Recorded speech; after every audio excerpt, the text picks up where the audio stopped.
Bye-bye, te. Oo. Bye-bye. We're out na, guys.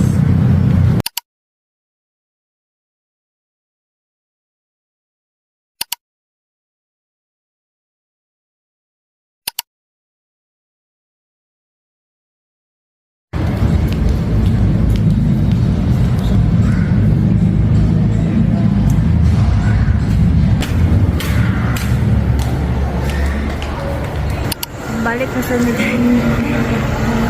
Sa kanyang ube or kato.